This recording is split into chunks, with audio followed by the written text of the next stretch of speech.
Bismillahirrahmanirrahim. Assalamualaikum warahmatullahi wabarakatuh. Anak-anakku kelas 4 MI Muhammadiyah Karanganyar, di tema 3 tentang peduli terhadap makhluk hidup ini, materi untuk muatan pelajaran IPA, kita belajar tentang bagian-bagian tumbuhan.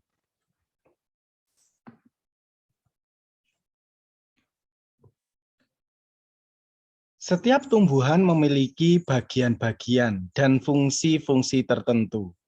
Bagian-bagian tumbuhan meliputi akar, batang, daun, bunga, buah, dan biji. Silahkan buka pulpena kalian halaman 154. Anak-anakku, Pak Guru mau tanya, apa perbedaan dari dua jenis akar ini? Yang satu akar dari pohon kelapa, yang satu dari akar pohon mahoni. Selanjutnya, apa perbedaannya? Dua jenis akar ini. Yang satu jenis akar padi, yang satunya lagi adalah akar dari pohon kacang. Anak-anakku, dua akar ini merupakan yang sebelah kiri akar serabut, yang sebelah kanan merupakan akar tunggang. Akar serabut berbentuk seperti serabut dan berukuran kecil. Akar tunggang terdiri dari satu akar besar dan akar-akar lain merupakan cabang dari akar-akar utama. Akar serabut ini memiliki biji berkeping satu atau monokotil. Tulang daunnya sejajar. Contohnya tadi padi dan kelapa. Akar tunggang merupakan akar dari tanaman berkeping dua atau tanaman berbiji berkeping dua atau dikotil. Tulang daunnya menyirip. Contohnya adalah mangga. Anak-anakku, apa fungsi akar? Fungsi akar adalah menyerap air dan zat hara dari dalam tanah, menguatkan berdirinya tumbuhan pada tempat tumbuhnya, menyimpan cadangan makanan.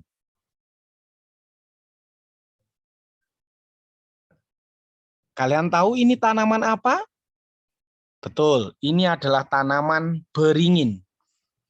Fungsi akar gantung dari pohon beringin ini yang merupakan di bagian atas tanah ini untuk bernafas. Ini namanya akar nafas, muncul dari permukaan tanah untuk memasukkan udara. Ini adalah akar dari bakau jenis api-api. Selanjutnya, kalian tahu ini tanaman apa? Pandan. Pandan memiliki jenis akar tunjang, tumbuh ke segala arah untuk menunjang batang. Kalian tahu tanaman ini? Tanaman bakau. Dia juga memiliki akar jenis akar tunjang.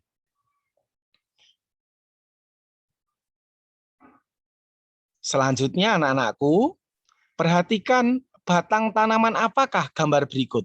Apa perbedaan masing-masing? Yang sebelah kiri muncul pertama adalah akar, batang pohon bambu. Ini merupakan jenis pohon berongga. Yang sebelah kanan adalah batang pohon tebu, jenis batang beruas. Sebelah kiri ini muncul gambar jenis batang berkayu. Sebelah kanan muncul gambar batang basah. Jadi kalian tahu ada jenis batang berongga, ada jenis batang beruas. Kali ini muncul gambar jenis batang berkayu dan batang basah. Ini adalah batang tanaman kaktus. Apa fungsi batang?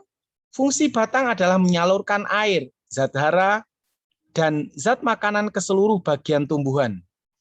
Tempat tumbuhnya daun, bunga, serta buah. Tempat menyimpan cadangan makanan, ini contohnya adalah tebu. Selanjutnya di dalam batang ada saluran yang namanya xilem dan floem. Xilem adalah saluran yang mengangkut air dan mineral dari dalam tanah. Floem adalah saluran yang mengangkut hasil fotosintesis ke seluruh tubuh. Selanjutnya, berdasarkan halaman 155, kita lanjutkan pembahasan kita tentang bagian tubuh tumbuhan setelah tadi akar, batang, dan sekarang daun. Daun berfungsi sebagai tempat fotosintesis. Fotosintesis adalah proses pembuatan makanan pada tumbuhan dengan bantuan energi cahaya matahari. Fotosintesis menyerap CO2 atau karbon dioksida dan mengeluarkan O2 atau oksigen. Jenis-jenis daun. Ini adalah daun melengkung. Ini adalah tulang daun menyirip. Ini tulang daun menjari. Ini tulang daun sejajar atau lurus. Anak-anakku, perhatikan dari dua jenis daun ini. Yang sebelah kiri adalah daun mangga, yang merupakan tanaman dikotil atau berbiji berkeping dua. Akarnya tunggang. Sebelah kanan adalah daun dari tanaman jagung. Daun tanaman jagung sejajar atau lurus, merupakan tanaman monokotil atau berkeping satu. Dan tulang akarnya jenis serabut. Anak-anakku, selanjutnya, bunga memiliki peran penting dalam perkembangbiakan tumbuhan. Karena dalam bunga terdapat alat-alat perkembangbiakan, yaitu putik dan benang sari. Bunga tersusun atas beberapa bagian, yaitu mahkota, kelopak, tangkai, putik, dan benang sari. Apa perbedaan huruf A dan huruf B? Kalian tahu bukan? Huruf A adalah kepala putik. Huruf B adalah benang sari. Putik adalah alat kelamin betina. Benang sari adalah alat kelamin jantan. Selanjutnya kita akan bahas buah. Buah merupakan hasil pertumbuhan dari bunga. Di dalam buah terdapat daging buah dan juga biji. Biji, kalian tahu ini gambar biji apa? Betul, ini adalah gambar biji padi. Ketika dibuka, dia berkeping satu. Perhatikan perbedaannya. Ini biji apa? Ini adalah biji kacang. Ketika dibuka, dia berkeping dua. Biji padi yang tadi kita bahas pertama namanya monokotil. Biji kacang yang kita tunjukkan pada gambar berkeping dua namanya dikotil. Anak-anakku, selanjutnya silakan buka buku Bupena kalian halaman 178. Kita akan membahas tentang bagian tubuh hewan. Yang pertama kita bahas tentang ikan. Sisi ikan berfungsi sebagai pelindung tubuh. Insang berfungsi untuk bernafas. Ekor berfungsi untuk membantu pergerakan di air. Ini adalah kucing. Kucing memiliki alat khusus namanya misai untuk mengetahui keadaan sekitar. Ekor kucing berguna untuk keseimbangan. Kalian tahu di halaman 178 kita membahas tentang bagian Tubuh ayam yang ada di atas kepala namanya cengger.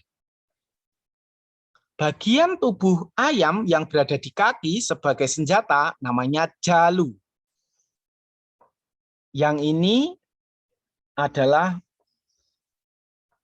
kura-kura. Kura-kura memiliki tempurung untuk melindungi tubuhnya. Yang ini adalah ular. Ciri khusus ular mempunyai taring yang di dalamnya ada bisa atau racun.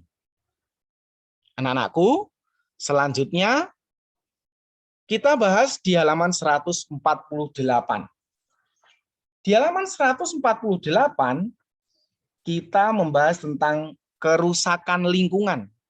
Apa yang kalian pikirkan melihat gambar yang Pak Guru tunjukkan? Manusia berinteraksi dengan sesamanya serta dengan lingkungan. Interaksi antara manusia dan lingkungan yang tidak seimbang akan menimbulkan berbagai masalah. Tidak jarang manusia merusak lingkungan untuk kepentingan dirinya tanpa memperhatikan kelangsungan hidup hewan dan tumbuhan. Beberapa contoh kegiatan manusia yang menyebabkan kerusakan lingkungan adalah pembakaran hutan dan juga penggundulan hutan. Akibatnya adalah hewan kehilangan habitatnya. Habitat adalah tempat tinggal hewan dan juga sumber makanan. Bagaimana seharusnya? Di halaman 148, menggunakan bom atau pukat harimau untuk menangkap ikan di laut dapat merusak ekosistem laut. Seharusnya nelayan menggunakan jaring biasa untuk menangkap ikan agar ikan dapat lestari. Ini adalah contoh kerusakan lingkungan yang diakibatkan oleh penggunaan pukat harimau. Di halaman 202, kita akan membahas tentang